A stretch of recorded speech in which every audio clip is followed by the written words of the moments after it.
10 ఏళ్ల తర్వాత జమ్మూ కాశ్మీర్ శాసనసభకు ఎన్నికలు జరుగుతున్నాయి. ఇది అమిత ఆనందదాయక పరిణామం. సుప్రీంకోర్టు విధించిన గడువు మూలంగానే అక్కడ ఈ ఎన్నికలు చోటు చేసుకుంటున్నాయి. ఈ ఎన్నికలైనా కశ్మీర్ను నిరంతర సంక్షోభం నుంచి బయటపడేలా చేయగలవా? జమ్మూ కాశ్మీర్ ప్రాంతాలు 2 మతాలకు ప్రాతినిధ్యం వహించేవిగా కాకుండా తోబుట్టువులుగా బతికే రోజులను ఆవిష్కరిస్తాయా? టెర్రరిజం నుంచి కశ్మీర్ను విముక్తం చేయగలుగుతాయా? 2019లో జమ్మూ కాశ్మీర్ ప్రత్యేక ప్రతిపత్తి ఆర్టికల్ 370 రద్దు చేసి దానిని 2 కేంద్రపాలిత ప్రాంతాలుగా విడదీసిన విషయం తెలిసిందే. ఆ తర్వాత కొంతకాలానికి రాష్ట్ర హోదాను తిరిగి ఇవ్వగలమని పదే పదే హామీ ఇచ్చారు. చివరికి దానిని నెరవేర్చకుండానే శాసనసభ ఎన్నికలు జరిపిస్తున్నారు. కేవలం ఎన్నికలే ప్రజాస్వామ్యం కాదు, అవి దానికి ముఖద్వారం మాత్రమే. సమానతకు, సమనీతికి, స్వేచ్ఛకు, మానవ హక్కులకు ప్రజాస్వామ్యం హామీగా నిలుస్తుంది. దానికి దారి దీపం వంటి ఎన్నికల వ్యవస్థ స్వచ్ఛతను హరించే పాలకుల వల్ల ఏమి జరుగుతుందో కశ్మీర్, హర్యానా షెడ్యూల్ ప్రకటన సందర్భంలో వెల్లడైంది. బీజేపీ కూటమికి విజయ అవకాశాలు తక్కువగా ఉన్న మహారాష్ట్రలో వాటిని పెంచుకోవడానికి అవసరమైన సమయం కోసం అక్కడ ఎన్నికలను కేంద్ర పాలకులు వాయిదా వేయించుకోగలిగారు. హర్యానాతో పాటు జరగవలసిన ఆ రాష్ట్ర ఎన్నికలను పండగల సాకు చూపి ఆవలకు జరిపించగలిగారు. ఇటువంటి అవసరాలను దృష్టిలో ఉంచుకుని కేంద్ర ఎన్నికల కమిషనర్ల నియామక వ్యవస్థను చెప్పుచేతల్లో పెట్టుకున్నారు. గత పార్లమెంటులో తమకున్న స్పష్టమైన మెజార్టీని ఉపయోగించుకుని 3 సభ్యుల నియామక కమిటీలో సుప్రీంకోర్టు ప్రధాన న్యాయమూర్తికి చోటు లేకుండా చేశారు. ఎన్నికల నిర్వహణ మీద కూడా దీని ప్రభావం పడుతోంది.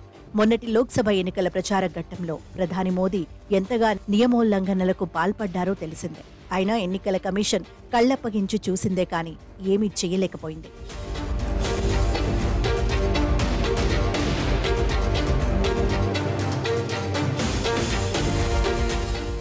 జమ్మూ కాశ్మీర్లో టెర్రరిజం నిర్మూలన ఇంకా జరగలేదు. ఇప్పుడు అది కొత్తగా జమ్మూ ప్రాంతానికి వ్యాపించి పేట్రేగుతోంది. ఆ రాష్ట్ర ప్రత్యేక ప్రతిపత్తిని హరించిన తర్వాత త్వరలోనే ఎన్నికలు జరిపి ప్రజా ఆమోదం పొందుతామని బీజేపీ చెప్పింది. 2021లోనే ప్రధాని మోదీ ఇందుకు హామీ ఇచ్చారు. శాసనసభ నియోజకవర్గాల హద్దుల పునర్నిర్ణయ ప్రక్రియ పూర్తి కాగానే జమ్మూ కాశ్మీర్లో ఎన్నికలు జరిపిస్తామని ప్రకటించారు. కశ్మీర్ ప్రత్యేక ప్రతిపత్తి రద్దు చేసి రాష్ట్రాన్ని కేంద్రపాలిత ప్రాంతాలుగా విభజించిన తర్వాత మొట్టమొదటిసారిగా మాజీ ముఖ్యమంత్రులు సహా ఆ ప్రాంత కీలక నాయకులతో సమావేశమైనప్పుడు ప్రధాని ఈ హామీ ఇచ్చారు. ఆర్టికల్ 370 రద్దు తర్వాత మొదటిసారిగా గత మార్చిలో ప్రధాని కశ్మీర్ పర్యటనకు వెళ్లారు. అసెంబ్లీ ఎన్నికలకు ముందు ఆ రాష్ట్ర ప్రజల అభిమానాన్ని సంపాదించడం కోసం ఆయన ఈ యాత్రకు వెళ్లారు. 370 రద్దు వల్ల కశ్మీర్ ప్రజలు స్వతంత్రంగా ఊపిరి పీల్చుకోగలుగుతున్నారని, బానిసత్వం నుంచి బయటపడ్డారని, వారి హృదయాలను గెలుచుకుంటారని ఈ సందర్భంగా ఆయన ప్రకటించారు. అయితే ఇంతకాలం అక్కడ ఎన్నికలు జరిపించడం కంటే ఆ ఎన్నికల్లో బీజేపీ విజయం సాధించేలా చేసుకోవడానికే ప్రాధాన్యమిస్తూ కమలనాథులు పావులు కదిపారు.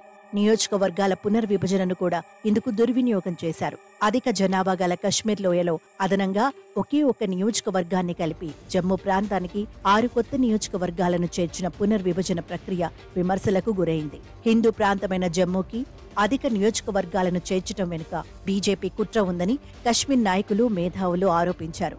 దేశమంతటా నియోజకవర్గాల పునర్విభజన 2026లో జరగవలసి ఉండగా జమ్మూ కాశ్మీర్లో అందుకు తొందరేలా వచ్చిందనే ప్రశ్న తలెత్తింది.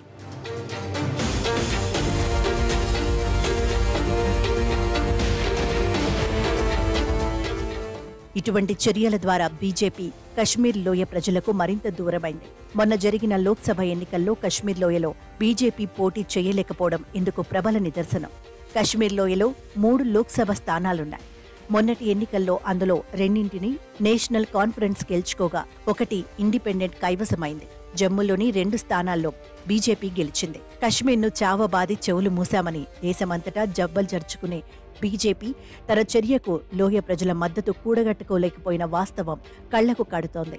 తన ఆశయ సాధన కోసం లోక్సభలో మెజార్టీ సిద్ధించగానే ఆర్టికల్ 370 రద్దును జరిపించి వేసి ఆ తర్వాత దానికి అక్కడి ప్రజల మద్దతు కూడగట్టాలని వేసుకున్న పథకం బెడిసికొట్టింది.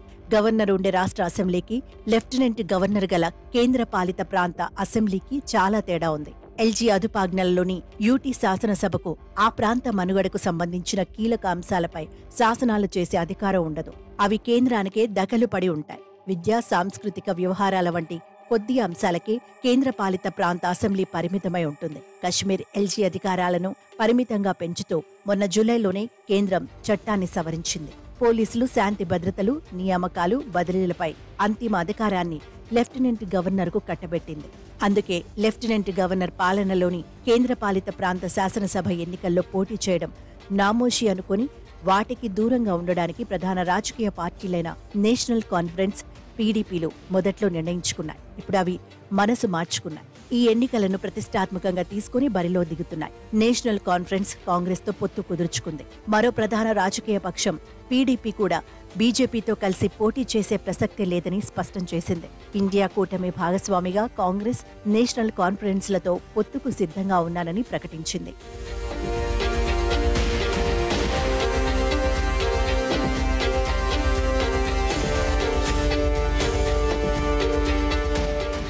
అక్కడ కేంద్ర పాలన విధించడానికి ముందు వరకు ఆ పార్టీ బీజేపీతో కలిసి అప్పటి రాష్ట్ర ప్రభుత్వాన్ని నడిపింది.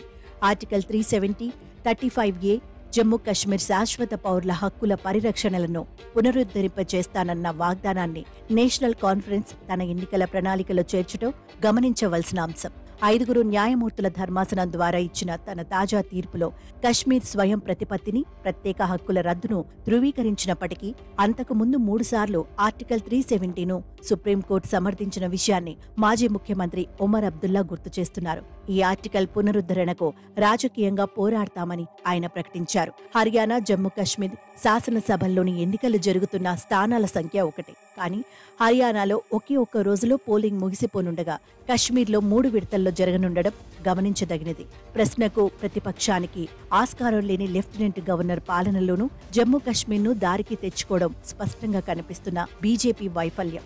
1989 నుంచి 2019 వరకు అక్కడ కశ్మీర్లో ఎన్నికల స్వచ్ఛతపై అంతర్జాతీయ ప్రజాస్వామిక పర్యవేక్షకులు అనుమానం వ్యక్తం చేస్తూనే ఉన్నారు.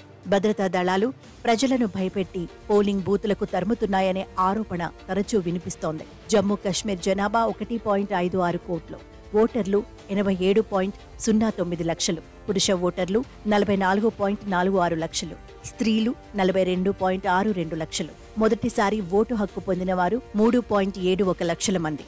ప్రజలను వేధింపులకు గురిచేసి వారి స్వేచ్ఛలను కాలరాస్తున్నారనే అభిప్రాయం ఉన్న చోట వారు స్వచ్ఛందంగా ఓటు హక్కు వినియోగించుకునే అవకాశాలు తక్కువగా ఉంటాయి. ఎక్కడైనా ఎప్పుడైనా మిలిటరీ పరిష్కారం ఒకటే చాలదు. ప్రజల హృదయాలను గెలుచుకోవాలి. ప్రస్తుత కశ్మీర్ ఎన్నికల ఘట్టం స్వాగతించదగినదే. ఏదో ఒక స్థాయి ప్రజా ప్రాతినిధ్య వ్యవస్థ వల్ల ఆ ప్రాంతం ఆ మేరకు గాలి పీల్చుకోగలుగుతుంది.